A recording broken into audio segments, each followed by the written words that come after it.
my agent at the time, he was trying to tell me, yo, I think this is like a Marvel film. And I was like, huh? I swear to you, I didn't care about being famous. It was just like, what's the character? What's the role? How can I tell the truth here? I was on set minding my business. And then Ryan was like, you're going to direct soon, Tish. I said, no, I'm not. I didn't have the money back then, so I'd like download movies from LimeWire and just watch it. Yo, real talk. We all ruined our parents' computers with LimeWire. And then getting a bunch of viruses. This is why I go to FOP all the time. This is why I buy all of my festival tickets. I'm paying back for the days that I stole. Yeah. Hello and welcome to the BIFA Podcast, supported by Kia, hosted by me, Joy Hunter. And me, Karis, Aldridge. Each week we'll be talking to a brand new guest about their journey into film, their most inspiring cinema-going experiences, and what makes independent film so special. We have managed to convince the British Independent Film Awards to let us fangirl over our favourite filmmakers, which is not too bad a job. I don't know how we managed it, but we have, and I'm loving every second of it. So am I. And this week on the podcast, our guest is Letitia Wright. My gosh, she bundled into this studio and brought the best energy ever. It is actually ridiculous. She's so young and she's done so much. It's crazy. So remarkable. We didn't even talk about the fact that she won the BAFTA Rising Star Award, but she's honestly done so much amazing work. She's now in the past kind of 5 years been moving kind of behind the camera, working in writing, producing and directing. So we talk a lot about that. And all the lessons she learned from the different directors she's worked with. Like she's worked with Steve McQueen on Small Axe. She was in an episode of Black Mirror. Obviously, you'll know her from Black Panther. And she's such a film nerd as well, talking about those early film, indie references, her love of Ken Loach, Lynne Ramsay. If Lynne Ramsay and Letitia Wright make a film together, it was because of us, wasn't it? We made it. We made it happen. Yes. We will stop nattering and let you listen to us nattering with the wonderful Letitia Wright. It is the biggest pleasure to have you joining us on the podcast today. Thank you so much for being here. Thank you for having me. We usually start this podcast by going back in time a little bit and talking about your early film references. I think some listeners might not actually know that you originally grew up in Guyana. So I'm curious to know what some of those references might have been like at that time. Oh man, great question. We were and still are quite influenced by American culture. So when I grew up, a lot of the TV shows I watched was like Fresh Prince of Bel-Air, Family Matters. In terms of movies, I'll be honest with you, my mom played a lot of Bollywood films in the house. Nice. Very She has a thing about it. She sings the musicals. Nice. So I grew up watching a lot of Indian movies, and then my father loves cowboy movies. So a lot of Westerns. And then I'm trying to think about what I love the most. And again, it's just like your classic Christmas movies, Home Alone and stuff like that. Yeah. So in terms of like art house cinema, that caught me when I came here. So. Yeah, that makes sense. But I mean, Home Alone is a great place to start. I mean, it's great. It is. And I'm just thinking, Bollywood films are so long. It's quite a good move from your family to put that on because it'll keep the kids entertained for like way longer than a normal film. So that's smart. And also I might like have to steal that. the culture, and I grew up watching that, not knowing what I was like being like exposed to in the most positive ways. But just my mom walking around singing songs that she clearly did not know the words to, the language. But we have a black and Indian culture back home in heritage, so that always intertwines and blends. So yeah, that's how I grew up. Art house cinema wasn't really on the books back then, but when I got here, that was immediately something that I found really interesting. And what is it about Keke Palmer's performance in Aquila and the Bee that really like resonated with you? Because I know that you've mentioned that was quite a big reference for you in those early years as well. Yeah, I really loved the fact that it was a young black girl that looked and felt relatable to me. She was just making bold moves at such a young age, and she was leading her films. Yeah. And that for me was, I could see it. I could see it for what it was, and it was very beautiful. So that really put a seed in my heart to make me believe that I could do it too. I am so obsessed with that. I constantly quote, there's that Vanity Fair interview where she's like, sorry to that man, I do not know who that man is. Yeah. I quote that, I would say, on a weekly basis. Sorry to that man. I say it's about everyone. I love it so much. Yeah. Also, credit to you, because my sister and I are always talking about The Little Rascals. And I was like, is this a fever dream? Because no one ever mentions it. And then you mentioned it in an interview, and I was like, thank God someone is like, put this out there. It's a real film that exists. Yeah, so if I am to go back, The Little Rascals. It's such a fun little film. I remember the little kid being called Alfalfa, and I was like, Alfalfa. I know. Guys, you have to all watch it. It's a great film. It's just so cute. Yeah, it's a classic. It's a classic. Nice. And then when you did move over to the UK, were there any specific kind of local cinemas that you were hitting up that you kind of had a bit of an affinity to, that was like your time to lose yourself in cinema? If I remember fondly, there was a cinema. It's still there, I believe, but it was named something different in Wood Green. That's where I went to watch all the like major blockbusters.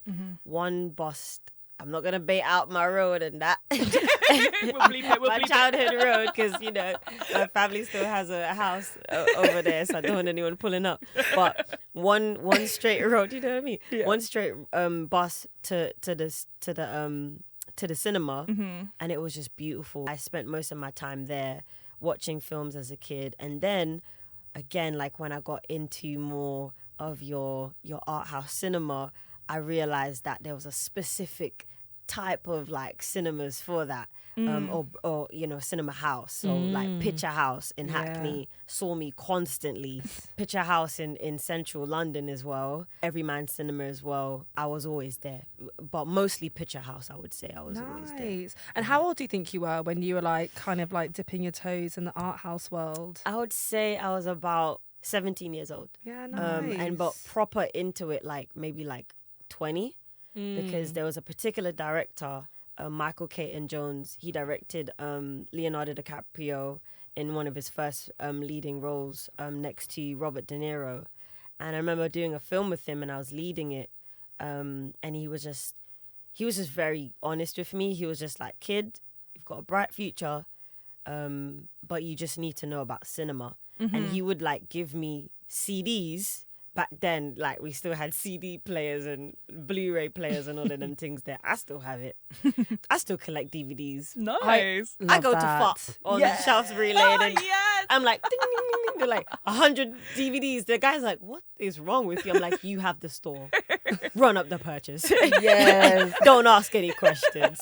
But yeah, he would give me like CDs of like Ikiru, you know, and he would give me like, you know, homework to do on the director and like studying the film, and he would like be like, okay, cool, watch Ken Loach movies and give me like Kes to watch and like study. So like that type of like niche of cinema and like art house cinema and just the beauty of that was embedded in me from a long time ago.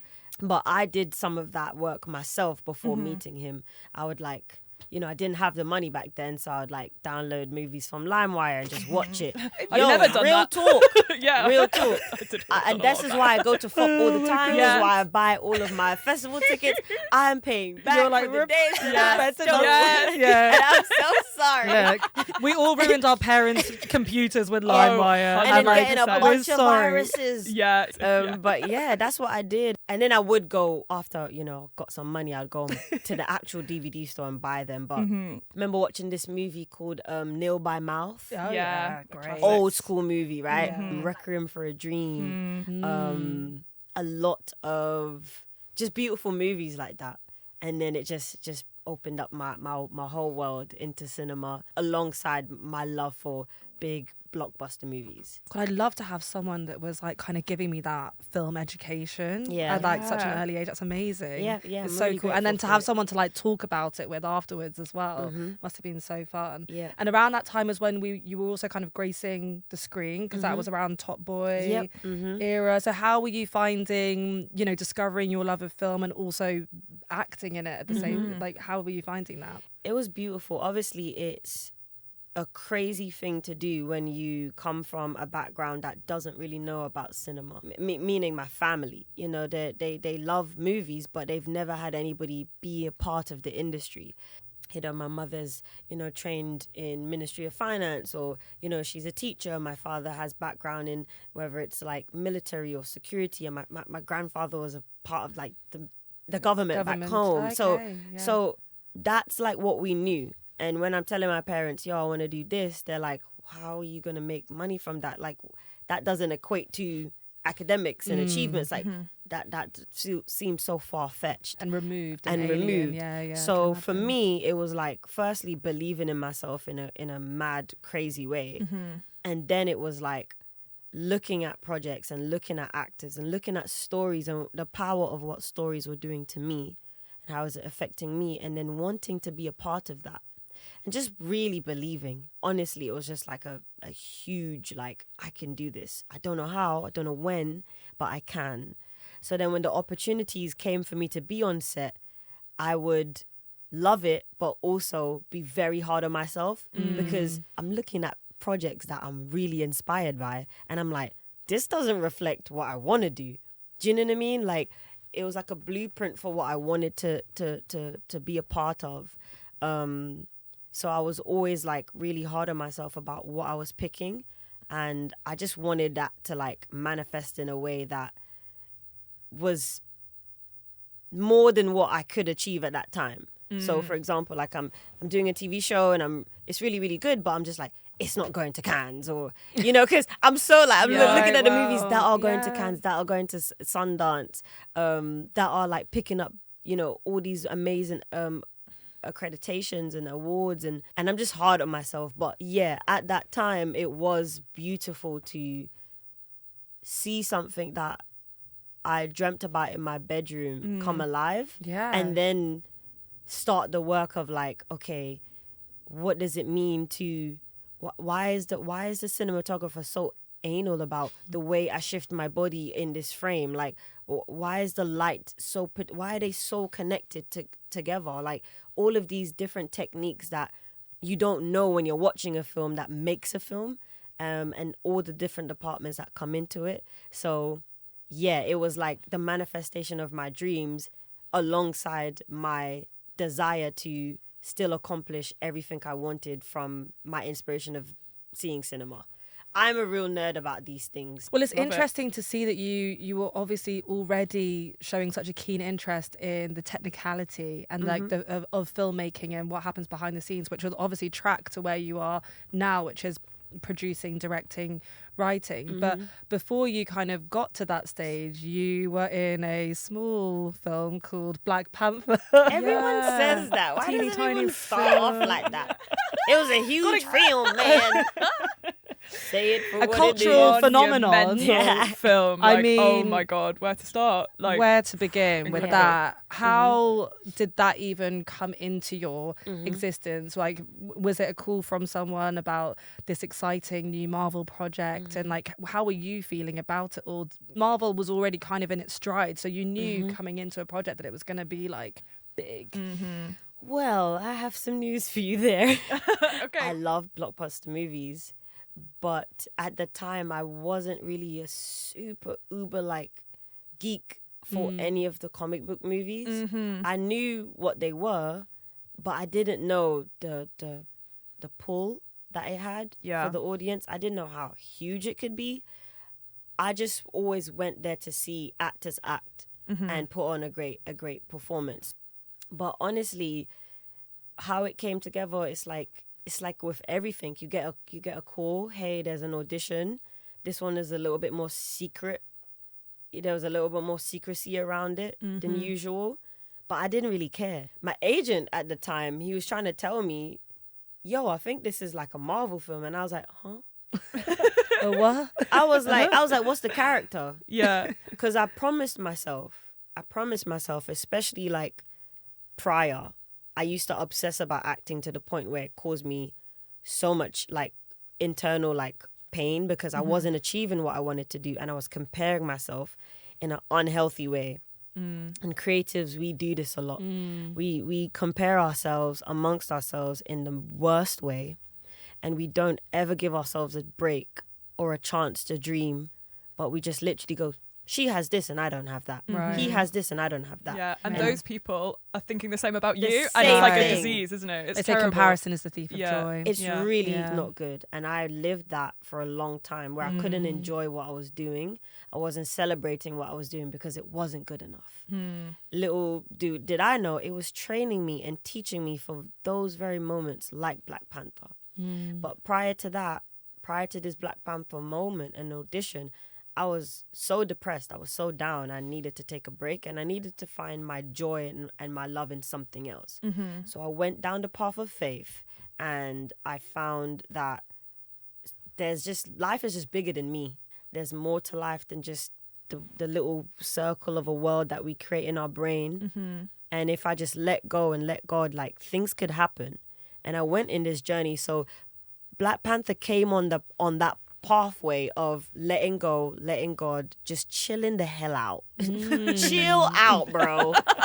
And so when it came, I had that peace in my spirit that was just like, what? My purpose wasn't about, is this going to make me famous? I swear to you, God is my witness. I swear to you, I didn't care about being famous.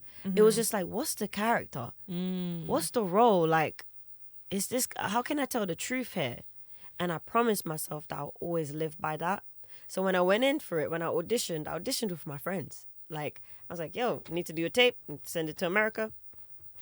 This girl in this script is beefing her mom because she wants her brother's throne. Don't know what it's about, but I'm going to do my job. I did it. And not knowing that my friend is playing Angela Bassett. Yeah. And she's doing Angela Bassett's line, like, no, like, and then they called her another name too. I think it was like, Serena or something like that. It's like, Serena, you cannot do this. Your brother's the king. And I'm like, I don't care. And I'm like, okay, send it off. And they're like, oh, they want to see you again. I said, oh, okay. So I got my brother Malachi Kirby. I'm like, be my big brother. I'm apparently in a science room telling him that his helmet, the mechanism of his helmet is stupid. Wow. Oh, let me take off my helmet so people don't shoot. Let me put it back on. And so I was mocking my brother Malachi Kirby, Chadwick Boseman, not knowing it's going to be Chadwick Boseman. So I'm just telling the truth. Yeah. And I'm just locking in. And then they're like, yo, they want to fly you to America. I said, whoop-dee-doo. I said, okay. All right. Yeah. And then it dawned on me, oh, snap. Here we go. Yeah. At what this point is big. Did you know at any point that Ryan Coogler was a part of this? Like, did you knew anything? I knew once they said they're flying you to America. I said, who am I meeting? Yeah. They said Ryan Coogler and Chadwick Boseman. I said, okay. And that's when the nerves kicked in. Yeah. Because were you a fan of his stuff before that? Had you seen like Fruitvale Station? Of course. Creed, all of it. I was a fan, so supporter. So. And obviously Chadwick Boseman too. Like, of course. James Brown. You know what I mean? Big deal. Jackie Robinson. So I did the thing that normally people don't do, which is I deluded myself into thinking that it wasn't a big deal. And I didn't read anything. I didn't research. I didn't look into it. I didn't Google. I didn't look at them going to Comic-Con. I looked at nothing. Yeah. Okay. I was just like, what's the role? And can I tell the truth?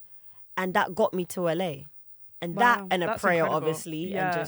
But on the plane, I was nervous because I knew the information. Yeah. And then I had to kind of like settle my spirit again and go, yo, remember that it's just about telling the truth. That's it. Just be a vessel for truth and a good character and a good time. And I walked into that room and I was like, cool. I looked at Chadwick. I was like, that's my brother. Yeah. I was like, that's my big bro. Yeah. And then the way Ryan was talking to me, it was like I got the part. He was just like, what's your partners call you? I was like, my partners call me Tish. He's like, all right, Tish. He's like, Chadwick's going to come in. We're going to run the lines. We're going to try a few scenes. I'm like, okay. And then after that, I went to Venice Beach and prayed. And it's just like, God, if it's for me, I'll have it. Yeah. But I remember like, when I got the role and everything started to settle in, even on set, I didn't deep how big it was going to be.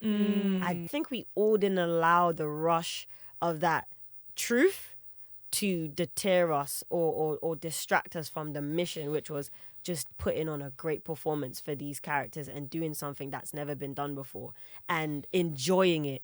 Like coming on set, I'm like, I'm a princess. Yes. Excuse me. I mean, what an amazing like world that was built around it. To step into that set must have just been crazy. Sick, man. Every day. Yeah. Hannah, our production designer, every day was like, "What did you make today, Hannah?" Ruth E. Carter with her. What am I dressed in today? Like, right. You know, and then just being in the room with such amazing, talented people. Words cannot describe what that has done for me, and that will stay with me forever. But it's so great to hear how much fun that you have. But also, I think what you're saying, which is that truth to the character, is what is part of why it had such insane success, because that's the thing that people could resonate with the most, and that's why audiences just like loved it. And it was just this proof of like ultra black excellence at its best. I wonder, like, with Ryan Coogler when he was talking about the world building of Wakanda, because it's so vibrant and just amazing. How was it like having those conversations with him? Well, with that first film, I wasn't able to see the pre-productions of it all. Chadwick Wood and, you know, the other cast and crew, especially like, you know, the HODs that he had very closely to him, majority of them are women. They were all privy to what to expect, and I was still very green. Sometimes I would see like sketches when I go to Ruth E. Carter's warehouse. It's like a whole warehouse of all these clothes, all these African fabrics and materials, and everyone working away tirelessly to make sure that we had everything we needed for filming. And I would see little bits and pieces of things, and I'm like, ooh, that's interesting. But for myself, it was only until I got on set that I saw the world, and I was like, oh, wow, this is what the throne room looks like. This is what this looks like. And understanding how the colors and the palettes of what we were wearing, you know, synchronized with the production design and all of that stuff. So I was getting a masterclass education, you know, right there and then. It was only Black Panther Wakanda Forever that I was able to get a little more insight into what, you know, my brother was trying to build and you know, and what his vision was. And I would see like Autumn's, like, you know, room filled with so many different versions of what they were trying to create, like the shot lists and like customized shot lists and all of that stuff. So I would see like cartoon images of my head. Wow. In like a submarine outfit, and I was like, oh dang. So to the very fine detail, they would work all these things out, and then we are just manifesting it on set. But it's very, very intricate. It's a whole world building experience that I'm sure Ryan geeks out about every time, but to see that come alive from start to finish is really beautiful. Obviously, now that you've moved a bit more into producing and directing as well as acting and writing, I should say, all of it, you're wearing many hats. Yeah. Did you pick up like lessons from that set? Were there like moments when you were like, oh, I'll definitely remember that thing and that thing when I like move into my own projects? Yeah. I would be honest with you. I'm 15 years plus in the industry, and I've picked up things from so many directors and, you know, on so many levels and so many different, you know, heads of departments and just the whole thing. It takes a village to make a film. I didn't know I wanted to do directing. It was actually Ryan and Denzel that did that to me, because I was on set minding my business, and then Ryan was like, you're going to direct soon, Tish. I said, no, I'm not. I said, I see how you have to be a leader. You're a great leader. I will run away from these people, because not these people in particular, but so I was like, no, I'm not. And then like we had like a random set visit. I don't even know why, but I was just like, sir, what are you doing here? I called him DW. He was like, DW, what you doing here? He's like, I'm just here to, you know, see the film set. I was like, okay, sir. So Denzel's watching us while we're acting. And then he says the same thing. He was like, you look like you got like a director's brain. Like, you're going to be directing your own little movie soon. I was like, what's wrong with you two? I said, she was like, But, so that seed was planted. And then when I'd made Highway to the Moon, I wrote it and I wanted to give it off to someone else. And the producer said to me, hey, like, we can find someone else to do this, but you wrote this so intricately, so beautifully. You care about this so much, and there's not enough women directing. We can surround you with a team of people that can help nurture you to do this. And I was terrified. I was like, what? And then she was just like, you've been on set for 15 years plus. Yeah. With so many different directors.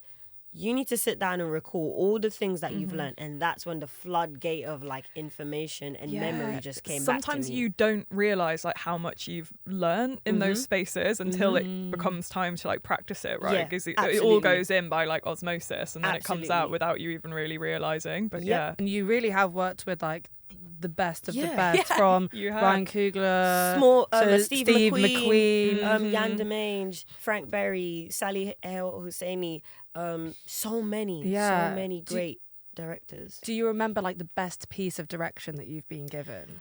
I've been really fortunate, actually. I've only had one director I didn't like working with, that they will not be named, because it just didn't mesh. It happens. The opportunity in the moment, and I was just like, sir, goodbye. But I've been fortunate to work with so many directors, and there's a through line with all of them. There's a care for the artist.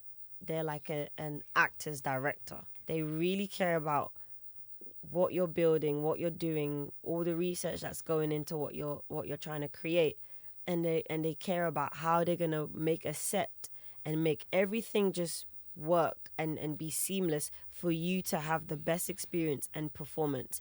And I've had that, so I can't really like name one person. I would just say all of them so far has had the same type of qualities, where they're just like very serious about making sure that myself as the vessel, as the character, I have all the tools and everything I need, and they care about it. They're not just like, oh my God, this looks pretty. Like, honestly, I've only had one director do that. I'm just like, this looks pretty, but what's going on in here? Right. What can you draw out in here that I can help to make this feel great? And then I've had to go do it myself. I'm like, I had to go figure out how to direct myself. And I'm like, oh no. But all the other directors that I've worked with, so many different beautiful, beautiful directors, TV shows, theatre, they all just have this eye for bringing out something special in you and caring about what you're doing.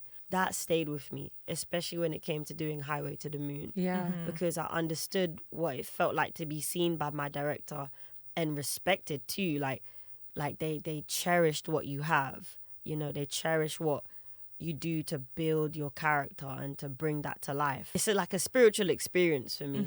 So I'm really happy with the choices that I've made in my career thus far, and I want to make those choices moving forward with the directors I pick.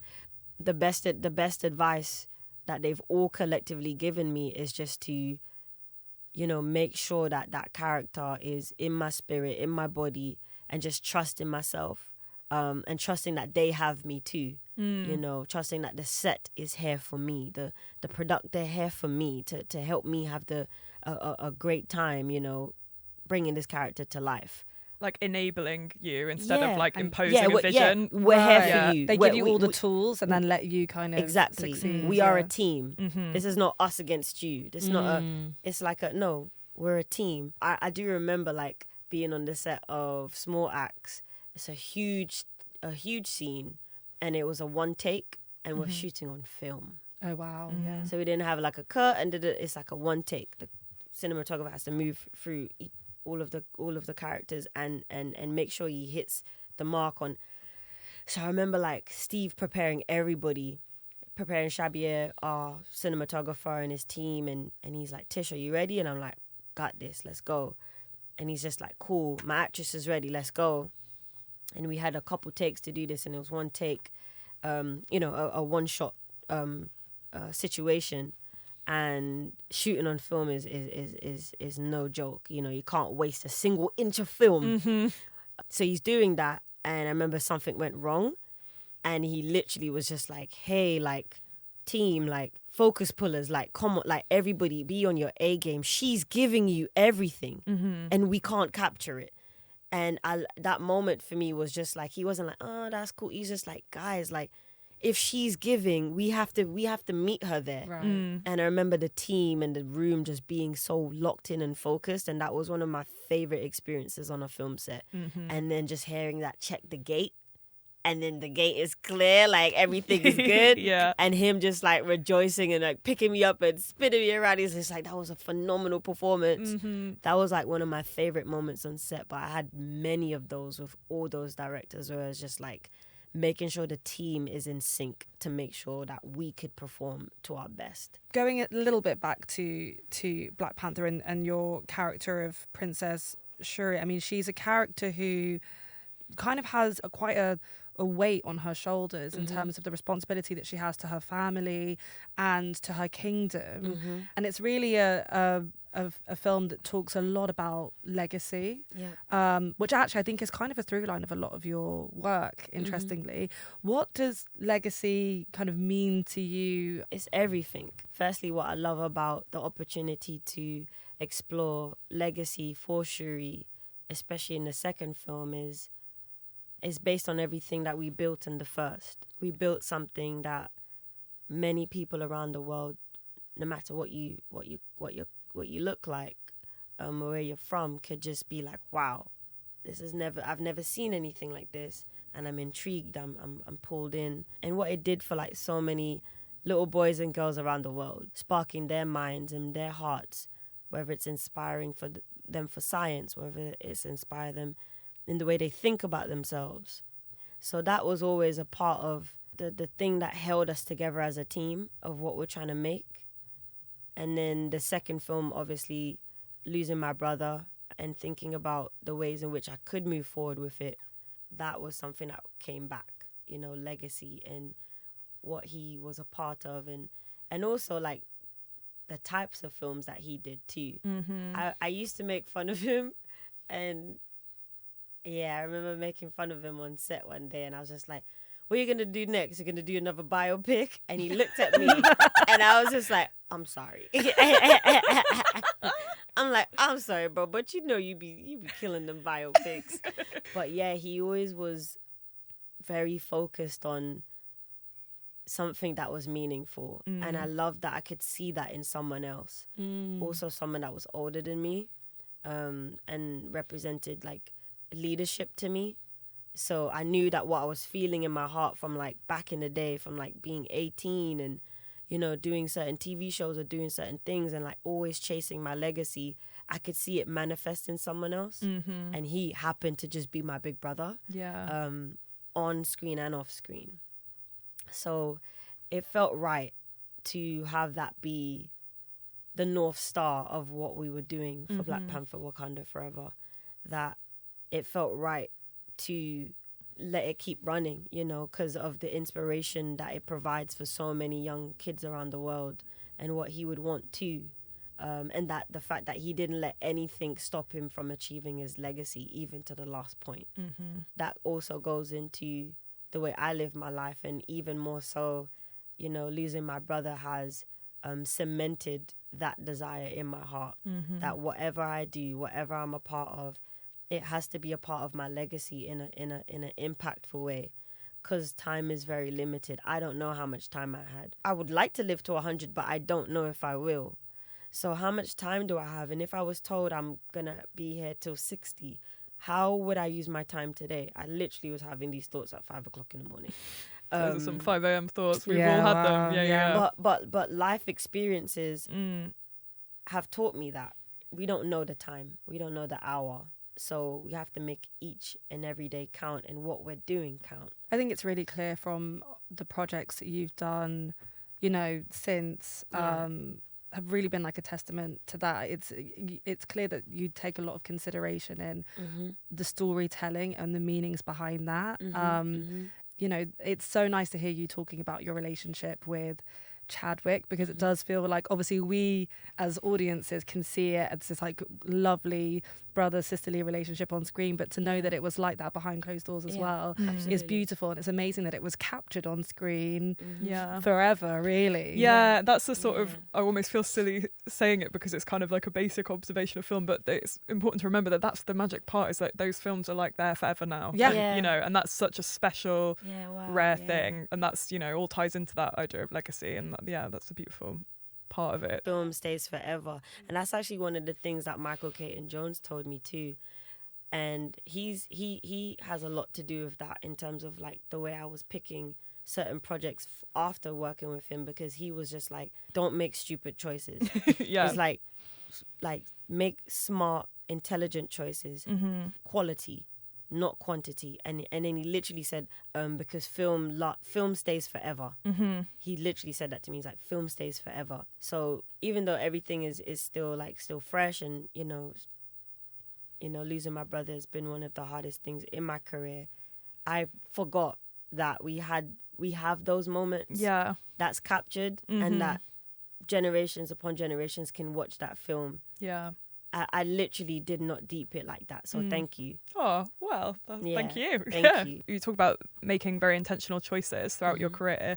There's a huge amount of sci-fi in a lot of your work, like looking back. Is that a genre that you're drawn to watching yourself, or like is there something about that you're interested in, or is it just the path that ended up happening? Wow, I love that you noticed that. Yeah, because like Black Mirror, and then obviously Black Panther, Humans. and exactly, there's been quite a few, and then Highway to the Moon to an extent has kind of sci-fi feeling to it.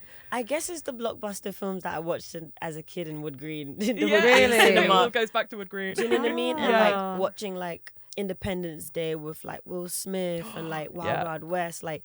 Yeah, like usually those films were the blockbuster experiences. So I guess somewhere in my subconscious is just hidden there. And also loving the way that sci-fi and, you know, like science and stories can combine together. So yeah, I love that you picked that apart. I am into sci-fi a lot. I am.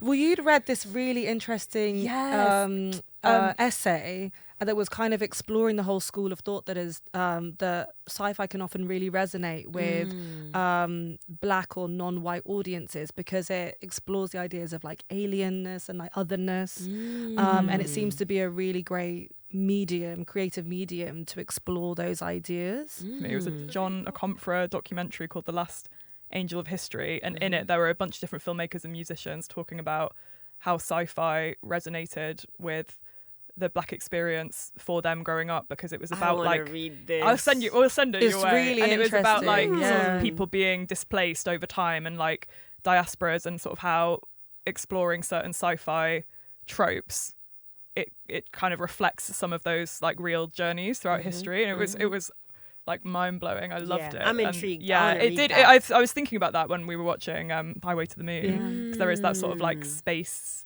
element to it, and sort of slight fantasy element to it, which I really like enjoyed. It was fantastic.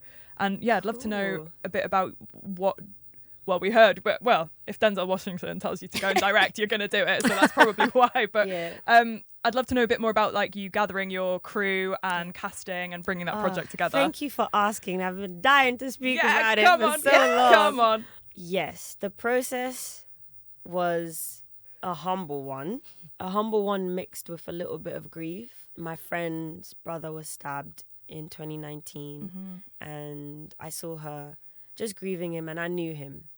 And I just wondered about where his spirit would go, you know, where his spirit was, because it's like, how can someone that was just here, their laughter, their smile, their flaws, their goodness, like all of that makes up who they are as a human being is now just gone. And then my mind just started to wonder about like where he's held spiritually. And then I just started to write things down in 2020. And then it took me until 2023 to say, okay, this is something is pulling you again and you need to write it.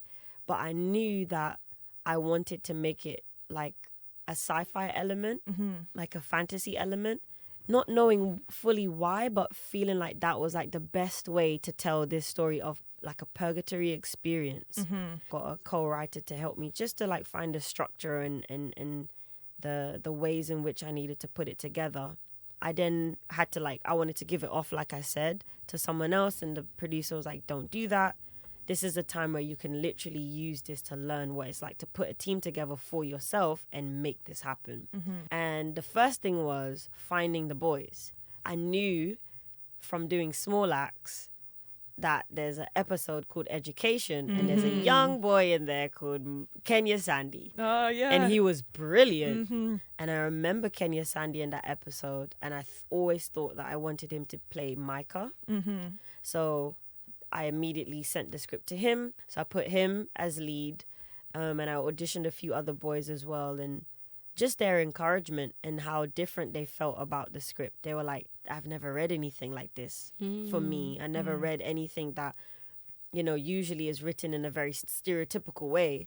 Look at a situation that is happening to our young boys, but also in a fantasy way, like, and in a way that's like talking about brotherhood and unity. They're just like, they were intrigued by why I wrote it, and they were like, this is for me, like I could play this. Like, they were just like in awe of it, and I was so happy.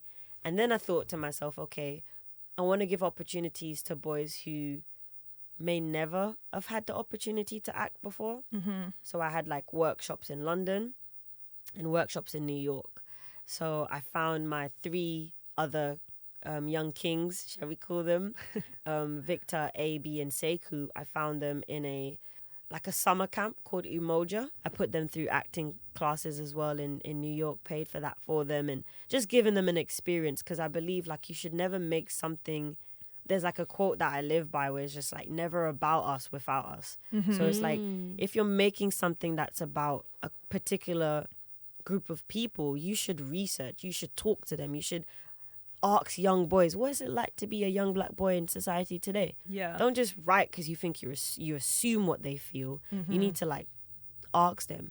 And majority of the script, majority of the things that's written or the things that Micah says, whether it's poetically or to themselves or to each other, I got from the camp. I got from listening to the boys. I wrote the skeleton of the ideas of brotherhood and the initiations, but when I was there, it was like basically art imitating life, but even more so. Like, they were giving me everything I needed to write this for them. So I just put it all together, and then the task was finding crew members who were patient enough to understand that my experience in directing is not as technical as someone else would have it. I didn't know fully about lenses, how to fully tell you the aspect ratio that I want. Yeah. I can say I want a wide, and he's like, oh, do you want a 16:9? And do you want this? Do you want that?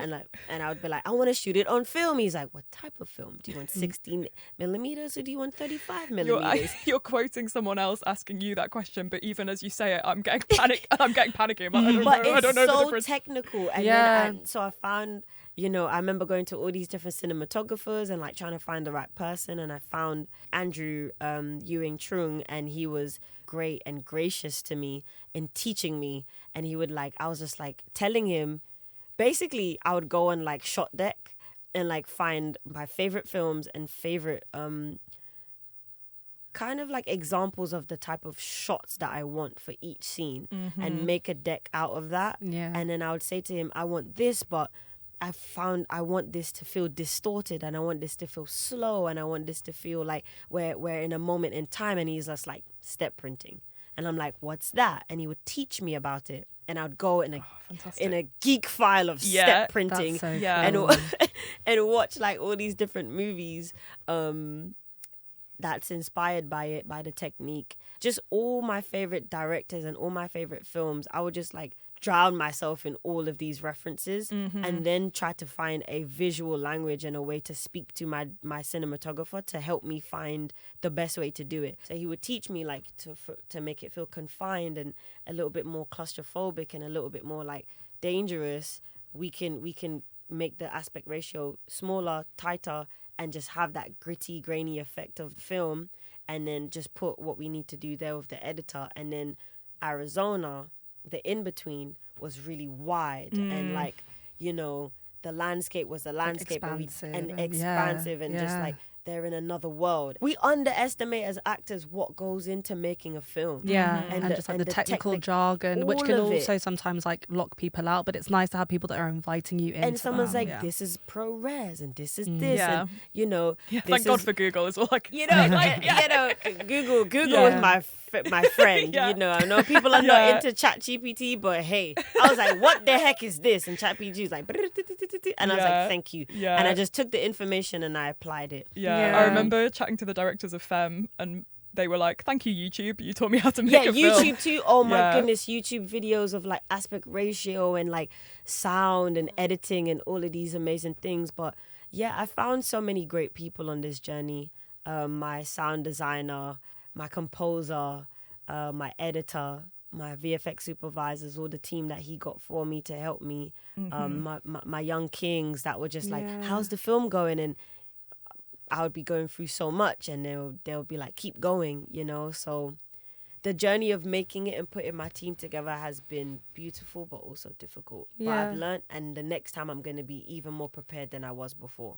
I think a lot of people feel like they need to know absolutely everything before approaching a project. And actually, it's okay to ask for help, and it's okay to not know everything. Yeah, that's all part of independent filmmaking, which is what it's all about. Yeah, really. Exactly. Yeah. But to congratulate you on a gorgeous, gorgeous short film. I know it's already getting recognised at a number of short film festivals. To me, it had a bit of a kind of like Barry Jenkins feel in that the color palette I think was just stunning. So and a banging soundtrack, I have to say. Yes, Thank you. And just to wrap up, we've got a few quick fire questions for you, if that's okay. Let's do it. Do you have a favourite cinema snack? Sweet popcorn. Okay. Nice. Oh, like Chopin. Yeah. Nice. We're sweet and salty girls over here, but we respect everyone's different choices. Sweet only. Yeah. Fair enough. Do you have a favourite British independent film? Ooh, that's a tough question. So I hate answering hard. it. So but I will stick to the one I always say. Lynne Ramsay's. No, she's not. Is she British? Yeah, Scottish. Scottish? Right. Same. Yeah. Same. Yeah. We're all family here. Exactly. Lynne Ramsay's Ratcatcher. Nice. Oh, one of the best classic. Films. Oh, that shot up in the double-decker bus. That was like mind-blowing. I'm so excited for Die My Love. Her new one. I want to work with her so bad. Cool. Well, I want to see the film that you two make together. So so and you are collecting amazing directors like Infinity Stones. Come on! There we are. Beautiful. Okay, there's no better way we can end than that. No, thank you. Totally. It's been amazing to chat to you. Thank you so much for being on the podcast. Cheers. Thanks for listening to the BIFA Podcast, supported by Kia. If you enjoyed today's episode, please make sure you subscribe wherever you get your podcasts to get new episodes as they land. And please tell all of your friends about the podcast to help spread the word. We want all the film fans to be able to find us. The BIFA Podcast is supported by Kia. The hosts are Karis, Aldridge and Joy Hunter. The show is produced by Daniel Audritt and Kat Butterfield for Audacious Productions and Joy Hunter for BIFA. The assistant producer is Bruno Atkinson. Director of photography, Jude O'Connor. Audio engineers are Nathan Cooper and James Gibbons McGregor. Filmed at Fiction Studios. Special thanks to the BIFA team.